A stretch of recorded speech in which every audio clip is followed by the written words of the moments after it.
বক্তব্য রাখতে আসবেন অত্র মাদ্রাসার ছাত্র Mohammad Abdul Karim. I cordially request Muhammad Abdul Karim to come to the dais.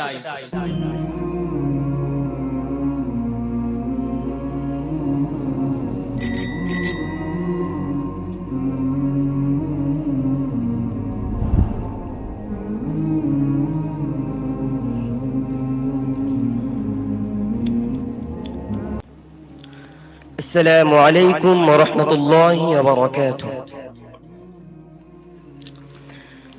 نحمده ونصلي على رسوله الكريم، أما بعد، فقد قال الله تعالى في كلامه المجيد وفي الفرقانه الحميد: فأعوذ بالله من الشيطان الرجيم، بسم الله الرحمن الرحيم، أن اشكر لي ولوالديك، صدق الله العظيم. قال النبي صلى الله عليه وسلم: هما جنتك ونارك، أو كما قال عليه الصلاة والسلام. যাবতীয় উপাসনা, আরাধনা ও সমুদায় প্রশংসা সেই বিশ্ব নিয়ন্তার প্রতি নিবেদিত হোক, যিনি মহিয়ান, গরিয়ান, সর্বশক্তিমান, অনন্ত অসীম, দয়ালু ও কৃপাবান। সমগ্র সৃষ্টি জীব ঝাড় করে গুণগান, জানার বিনা অনুমতিতে চন্দ্র, সূর্য, তারকারাজি উদিত হয় না, অস্ত যায় না। ভক্তি ও ভালোবাসার সহিত করে তার প্রশংসা, হামদ ও সানা সকলে আমরা সমবেত কণ্ঠে বলি আলহামদুলিল্লাহ।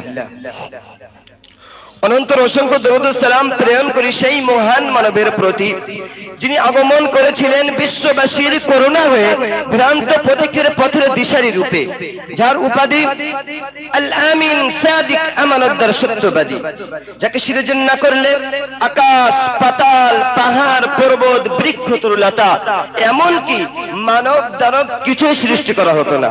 তারই শানে একই বাক্যে বলি সাল্লাল্লাহু আলাইহি ওয়াসাল্লাম।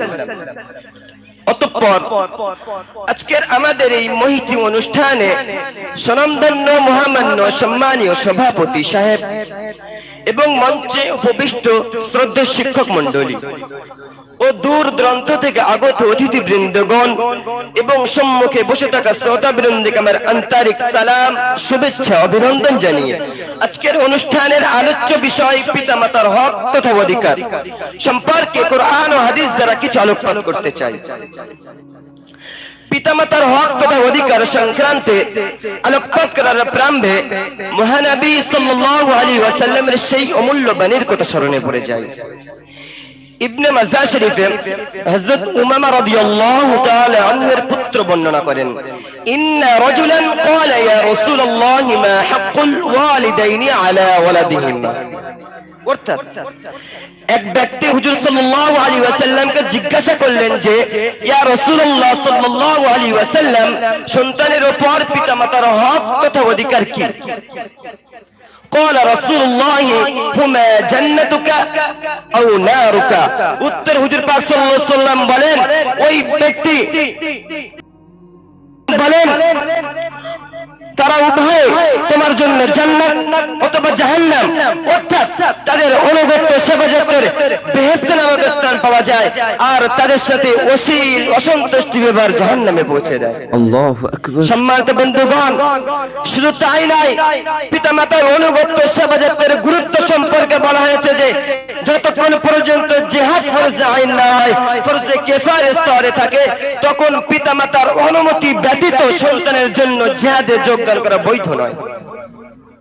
দৃষ্টান্ত স্বরূপ বুখারী শরীফ আব্দুল্লাহ ইবনে ওমর রাদিয়াল্লাহু তাআলা এর পুত্র বর্ণনা করেন, জা রাজুলুন ইলা রাসূলিল্লাহি সাল্লাল্লাহু আলাইহি ওয়াসাল্লাম ফাকালা ইন্নী উরিদুল জিহাদ। একজন ঐক্য ব্যক্তি হুজুর পাক সাল্লাল্লাহু আলাইহি ওয়াসাল্লামের নিকট জিহাদের অনুমতি নেওয়ার জন্য উপস্থিত হয়। قال رسول الله صلى الله عليه وسلم حي أبويك। হুজুর সাল্লাল্লাহু আলাইহি ওয়াসাল্লাম তাকে জিজ্ঞাসা করলেন, তোমার পিতামাতা জীবিত আছে কি? قال رسول الله قال نعم। সে ব্যক্তি বললেন, জি হ্যাঁ, জীবিত আছে। قال رسول الله صلى الله عليه وسلم فضيهما فجاهد। হুজুর পাক সাল্লাল্লাহু আলাইহি ওয়াসাল্লাম বলেন, তাহলে যাও তুমি তাদের খিদমত বা সেবা যত্নের আত্মনিয়োগ করে জিহাদ করো, অর্থাৎ পিতামাতার সেবা যত্নের মাধ্যমে তুমি জিহাদের সওয়াব পেয়ে থাকবে। সুবহানাল্লাহ। সরকার দো আলম সাল্লাল্লাহু আলাইহি ওয়াসাল্লাম পিতামাতার মর্যাদার কত উচ্চ স্থান দিয়েছেন। পক্ষান্তরে দুনিয়ার মুখে আল্লাহ তাআলার স্নেহ মমতার মূর্তমান নিদর্শন হলো পিতামাতার সমাজ জীবনে সন্তানের প্রতি সর্বাপেক্ষা বেশি অনুগ্রহ পিতামাতারই। সুতরাং পিতামাতার অধিকার সন্তানের উপর সর্বাপেক্ষা বেশি। এই জন্য মহান আল্লাহ তাআলা পবিত্র কোরআনে সেই কৃতজ্ঞতা শুকরিয়ার নির্দেশের সঙ্গে সঙ্গে পিতামাতার হক তথা অধিকার আদায় করার কথা সুস্পষ্ট এবং কঠোরভাবে নির্দেশ দিয়েছেন। লোকমানের 14 নম্বর আয়াতে বলা হয়েছে আনিশকুরুলি ওয়ালি ওয়ালিদাইক, আল্লাহ বলছেন আমার কৃতজ্ঞতা শুকরিয়া আদায় করো এবং তোমার পিতামাতার শুকরিয়া আদায় করো। উল্লেখিত আয়াতে প্রমাণিত হয়েছে আল্লাহ তাআলার ইবাদত উপাসনার পর পিতামাতার অনুগত্য দিকে সর্বাধিক গুরুত্বপূর্ণ। সুতরাং আল্লাহ তাআলার প্রতি কৃতজ্ঞ হবার নাই, পিতামাতার প্রতি কৃতজ্ঞ অপরিহার্য একান্ত কর্তব্য দায়িত্ব।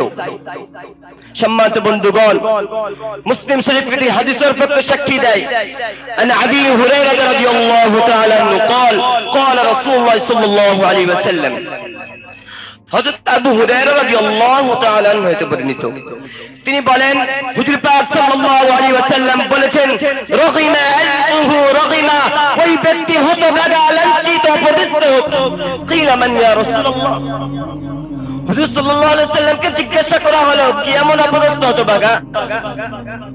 قال رسول الله صلى الله عليه وسلم من أدرك والديه عند الكبر أو أحدهما ثم لم يدخل الجنة। উত্তরে হুজুর পাক সাল্লাল্লাহু আলাইহি ওয়াসাল্লাম বলেন ওই ব্যক্তি হতভাগা লাঞ্ছিত অপদস্থ যে সেই কৃতজ্ঞতা অথবা উভয়ের মধ্যে কাউকে বিরুদ্ধ অবস্থায় পেল অথচ তাদের সেবা যত্ন পরিচর্যা সন্তুষ্টি লাভ করে বেহেশতে প্রবেশ করতে পারলো না। ভাগ্যের পরিহাস, বর্তমান যুগে পিতামাতাকে যারা দাসিল্লাই ব্যবহার করা হচ্ছে, এমনকি অনেকে বর্বর্ণ গণ্য জঘন্য নাম ধরে শিক্ষিত ব্যক্তি পিতাকে পিতা বলে পরিচয় দিতে ইতস্ত বোধ করে। উদাহরণস্বরূপ এক শিক্ষিত ব্যক্তি বিদেশে চাকরি করেন, কারণবশত তার বৃদ্ধ পিতা পুত্রের সঙ্গে সাক্ষাৎ করতে যান। অন্যান্য চাকরিজীবীরা জিজ্ঞাসা করলেন হু ইজ হি, অর্থাৎ এই লোকটি কে? তখন পুত্র কি উত্তর দিচ্ছে শুনুন। পুত্র উত্তর দিচ্ছেন he is an our servant, অর্থাৎ এই লোকটি হচ্ছে আমাদের বাড়ির একজন চাকর। বড়ই দুঃখের পরিতাপের বিষয়, সৃষ্টির সেরা মানব পিতা মাতার মতো অমূল্য সম্পদ কাচ্ছিল না। সম্মানিত বন্ধুগণ, পক্ষান্তরে প্রত্যেকটি মানব মন যদি মাতৃগর্ভ আরম্ভ করে প্রাপ্তবয়স্ক পর্যন্ত সন্তানের প্রতি পিতা মাতার যে আদর যত্ন স্নেহ মায়া মমতা ভালোবাসা এবং তার জন্য দুঃখ কষ্ট ভোগের ইতিহাস মানুষ চোখে অবলোকন করে, তাহলে পিতা মাতার প্রতি কৃতজ্ঞতা নত হতে বাধ্য। সুতরাং পিতা মাতার প্রতি যে অসৎ ব্যবহার করে তার মতো অমানুষ নিকৃষ্ট নিষ্ঠুর নির্বাবার কে হতে পারে? পিতা মাতার দুঃখে কষ্টে উদাসে ওদের মতো মনোভাব চরম অপরাধ। তাই মহান আল্লাহ তাআলা পবিত্র কোরআনে সূরা বানী ইসরাঈলের 23 এবং 24 নম্বর আয়াতে সন্তানের প্রতি কতিপয় কিছু ইতিবাচক এবং নেতিবাচক ভঙ্গিতে কঠোর নির্দেশ দিয়েছেন। আল্লাহ তা'বুদু ইল্লা ইয়াহু ওয়া বিল ওয়ালিদাইনি ইহসানা, আল্লাহ ব্যতীত অন্য কারো ইবাদত উপাসনা করো না এবং তোমার পিতামাতার সহিত সৎ ও নম্র ব্যবহার করবে। তৃতীয় নির্দেশ দিয়েছেন ফালা তাকুল লাহুমা উফ, তাদেরকে উফ শব্দ বলো না, অর্থাৎ পিতা মাতার সাথে এমন বাক্য প্রয়োগ করে না যা দ্বারা তারা বিরক্তি প্রকাশ পায়।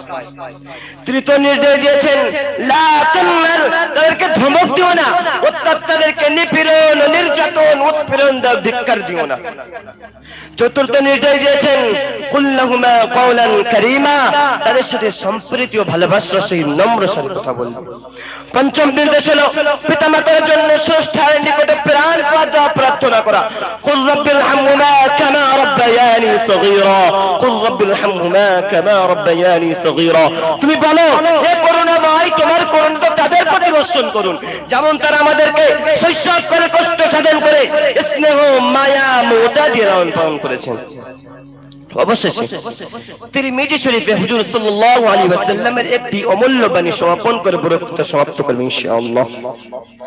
قال رسول الله صلى الله عليه وسلم رضا الرب في رضا الوالدين ওয়া সাখাতা রাব্বি সাখাতাল ওয়ালিদাইন। পিতামাতার অসন্তুষ্টিতে আল্লাহ তাআলা সন্তুষ্ট, আর পিতামাতার সন্তুষ্টিতে আল্লাহ তাআলা সন্তুষ্ট।